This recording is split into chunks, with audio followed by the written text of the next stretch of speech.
Mr. Mogotsi, I have a fundamental problem with your entire testimony at this point. That problem relates to how you appear to value or not to value an oath. Mr. Shaskelson dealt with this aspect, but I want to approach it from a slightly different angle. In the affidavit, starting at page 43 of the exhibit bundle, that is exhibit CJC 44, you say that you work for government in the office of the Minister of Police. I think that's in paragraph 1 of that affidavit. That's correct, Commissioner. Yes. In response to a question by Mr. Shaskelson, you said that that statement was a lie, correct? That's I just correct. want a yes or no answer. Yes, Commissioner. Yes. I understand you to say you deliberately told this lie for a specific purpose, correct? Correct, Commissioner. You told this lie under oath, correct? Correct, Commissioner. Now, do you consider an oath to be binding on your conscience? I consider it, Commissioner. But in the affidavit I've referred to, you told a lie and you took an oath well knowing that part of the content of that affidavit was a lie, correct? Correct, but I was on duty in executing my duties, Commissioner. But it's correct that as you took the oath, you knew, even as you took the oath, that you were lying in that affidavit, correct? Correct, to achieve the objective of the mission, Commissioner. But it's correct that you took the oath knowing that you were lying. It's true, Commissioner. That's correct. I will ask you, do you consider an oath to be binding on your conscience? I consider it, Commissioner. Can you explain, though? Can you explain what you mean by that?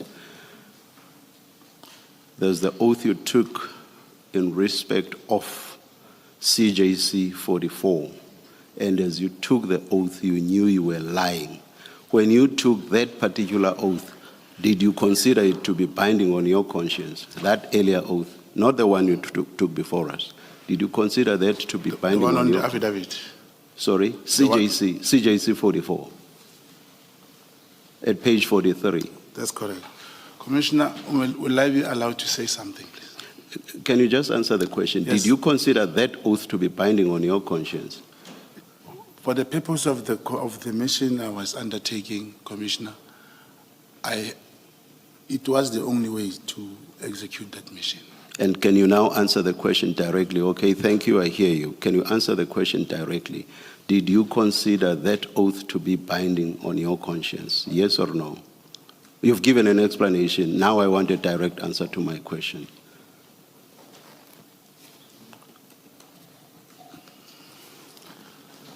You know, Commissioner, the questions you are putting, it's somehow putting me in a position to, it looks that now the questions are suppressing me. And when I say, may I say something to the Commission, I thought I could bring probably a particular understanding. Mr. Mogotsi, you do give a very lengthy explanation when you were questioned by Advocate Shaskelson. You explained fully why you did what you did in respect of the oath in CJC 44. So you've given your full explanation. I am aware of it. All right. So in trying to explain again, it cannot be on the basis that you think I do not remember your full explanation. Yeah. Advocate Shaskelson gave you the time to explain. He did not interfere, nor did we interfere. So we have heard your explanation. Do you get me? I get you. But what I was about to say now, commissioners, it's is to add to what I was saying, to give a probably, because it seems like this process misses, there is something missing in this process. Are you going to add something different to what you already explained fully yesterday? Now, given the background to, I'm going to explain a context that will bring a proper understanding to this. So that you do not leave this room with a view that you are being suppressed. I'm using your verb. So perhaps let me give you an opportunity to give yet another explanation. Thank you, Commissioner. Listened quietly and attentively to your testimony. There's a few things I need to clarify, and I need really short answers because I want to give Mr. Chaskalson his time back. So from 10 o'clock, I'm hoping that he will have his time back. Chair asked you about the oath and whether you consider it binding on your conscience. In the February 2025 affidavit, you give your residential address as Shawelo, Soweto. Have you ever lived in Shawelo, Soweto? Correctly. When? 2927 Ngumalo Street, Shawela. In? Ngumalo Street, Shawela. When did you live there? 1990, in the 90s. So even this year, we held a funeral at home. It's a home. In February 2025, you did not live in Shawelo, Soweto? In 2025? Yes, February 2025. That's correct. But So- it's also my second home in Johannesburg. Okay, I will leave it there. Yeah. In your affidavit, in your statement at paragraph 15, you say you were an Umkhonto weSizwe operative in 1993. In South Africa, I never went outside some countries. Wait for my question. Were you ever an Umkhonto weSizwe operative? Yes, in the SDU, that's correct. Mkhonto weSizwe had SDU, Self-Defense Unit. Yes. Do you know that Umkhonto weSizwe was disbanded in 1993? Yes, I'm aware. Yes. So, as a 13-year-old, you would have been an Umkhonto weSizwe operative in the SDU in 1993, as a 13-year-old. No, I was not 13 years old. I know you, Commissioner, you are bringing it on the basis of my birthday era. I was not actually born in 1979. I was born in 1977. So that's another lie in your affidavit No. when you said you were born in August 1979. That's another lie. No, Commissioner, it's not a lie. Commissioner, my ID number, my date of birth in the Home Affairs, even my mother knows. I was born in 1977. It is just an error of 1979 from the Home Affairs. And from the Home Affairs, Commissioner, we have tried in so many ways to rectify that. But the moment, you cannot say, I was born in 1979, and then when someone wants your ID number, then you put 1977. Mr. Mogotsi, it's your affidavit which you signed, and you say in that affidavit, I was born in August 1979. That's correct, Commissioner. It is So me. that is incorrect. You were not born in August 1979. And it's not that it's incorrect. I'm saying due to the ID number, my ID number, is incorrect from the Home Affairs. Yes. From the Home Affairs. And I grew up like that. And actually, I was born in September 1977, 22 September, not August. But the error that came from the Home Affairs, there was no way I could reverse and change it. Okay, let's move on from that. Thank you. Do you have any form of policing training? Formal policing training? No. No. Do you have any form of intelligence gathering training? Any formal training? Clandestine training, yes. Formal, you mean with qualifications? Yes. No. You don't have qualifications? No. The training was different. Do you have any form of qualification that involves forensic investigations? No. No. But now you want this commission to believe that in 2020, you were hired to investigate irregularities within crime intelligence? Commissioner, that is a fact. An irregular, the task was given to me, and for the commission, more clarity. It was not the first time. I just could not put. It's not in the statement. It was not the first time I was tasked to do any mission or a job for the crime intelligence. What qualifies you to conduct that investigation? My basic training. I have basic training. Which is what, Mr. Mogotsi? What is your basic training? On counterintelligence, crime intelligence, and counterintelligence. Where did you learn that? We were more than a team of 10. Commissioners, when you get that training, even the pre-1994 arrangement, as you said, the ANC was disbanded in 1993, you will have a class. You will have a class, you will be sent to do certain things. You will have a class, you'll be sent from one place to another place. You will be tasked, look at this car, look at these people from KZN, or look at whatever that was required. And after that, you will be tasked. So that is counterintelligence training, to look at cars? No, Commissioner. I don't, Commissioners, I took this opportunity last time, together with my lawyers, because now the questions we are posing, as far as I've said I'm an agent, I cannot deliberate more than that.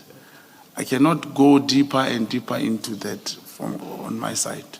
We took Senior Counsel Churchillson to meet with my handler at the hospital. He explained to him when I was registered and what happened after deregistration. And it's not only him. I also did job with a mission between 2006 and 2008, proper one, with the former Divisional Commissioner, General Bob Mhlanga. As I was saying earlier here, to corroborate information into evidence.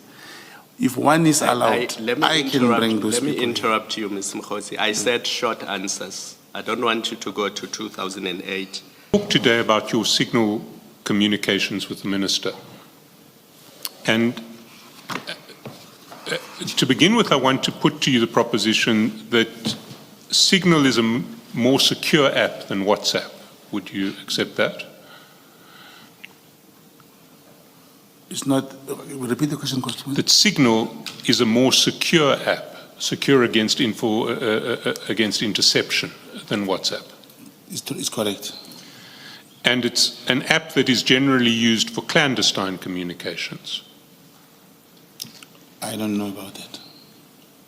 Well, you are an agent, are you not? I know of Telegram. Telegram. That's what you are saying, yes. Do you use Telegram in your clandestine communications? It is used, yes. And I know it is used, but I'm asking, do you use it? I sometimes use it, correct. And do you have access to a Telegram account that you could share with the Commission? Not at the moment. Why is that? It's a long time that I did not use it. So you haven't used Telegram since when?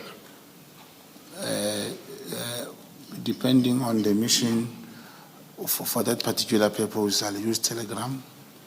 If there is nothing related or needed for that top classification information, I will not use it. When last did you use Telegram? I can't remember. Was it this year, last year? I can't remember. Mr. Mogotsi, you must have a broad sense of when last you used Telegram. I mean, maybe at tea time you can open your phone and look at what your Telegram account says. Yeah, maybe I can look for it, Commissioners. But what I'm saying, and all these phones are new, you need to know. And there are reasons why one will stop using a certain app. Like in the case of Telegram, there were very few people using it in the network. Everyone will use a WhatsApp or Signal. So when you stopped using Telegram, what platform did you use for your clandestine messaging? WhatsApp. WhatsApp. That's correct. But you communicated with the minister on Signal. Was that his choice? It's not his choice. I also downloaded the Signal because he was using Signal. Sorry, I didn't hear your first half of that answer. You also? Downloaded Signal. But You downloaded Signal? Yes. He's using Signal. He was using Signal also. Yes. Did you download it for the purpose of communicating with the minister? Not only that, then other few people also. Do you remember when you downloaded Signal? I can't remember. When the minister, did you have Signal on your phone when you first started communicating with the minister? I really cannot remember, commissioners. You know, I'm saying most of the time I'm using the WhatsApp. And some of the apps, like you are referring to Signal, I don't know if, I believe I downloaded it somewhere last year, the Signal. And as you scroll the phone, you'll start seeing people who are also using Signal. Then that's when you start greeting a person to say, hey, are you on Signal? I'm also on Signal. But presumably the minister is also on WhatsApp.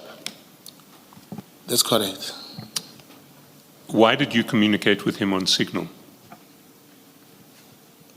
We also communicated on WhatsApp. It was not only on Signal. Like I said, when you scroll the phone, you start seeing people who are using Signal. Now, I understand that, but why did you choose to communicate with the minister on Signal? Why did you send Signal messages to the minister rather than WhatsApps? You start seeing him using your Signal and you greet and say, hello, are you also on Signal? And you start talking. There's no specific reason that we must talk on Signal. So you use WhatsApp and Signal interchangeably? That's correct. When I'm just that I don't have Signal anymore also.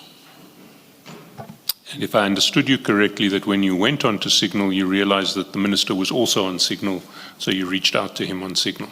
That's correct. Can we go to the first Signal text I want to discuss with you? It's at page 52.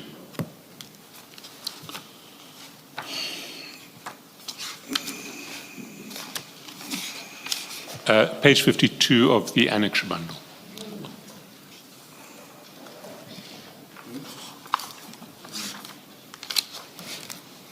That's correct. And we touched on it, I think, 2 days ago. You'll recall just below Monday, December 23, so it's 23 December 2024, that would have been, you sent the minister a message saying, we got a breakthrough. When you told the minister on the 23rd of December there was a breakthrough, and I put it to you that that breakthrough related to possible IPID arrests of PKTT members. He phoned you twice. He phoned you back twice on that day. And he texted you the next day to find out if the arrest had been effected.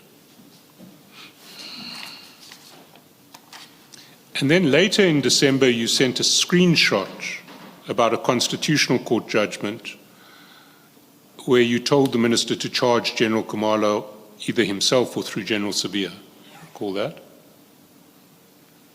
That's correct. And then we come to the third Signal chat that we have. That's the Signal chat of 26 January. It's at page 210. So maybe if we can go there. Sorry. I'm sitting here, asking myself questions as I'm responding one by one. And I'm responding to the same table that says to me, even the oath that I have taken, they don't believe it is binding my conscience. If someone is in my shoes, does it really help for me to be here? Or as we go on, it will start to bind in the mind of the commissioners? Is it still appropriate for me to be sitting here giving evidence on a known fact that the oath that I've taken doesn't help? Mr. Mogotsi,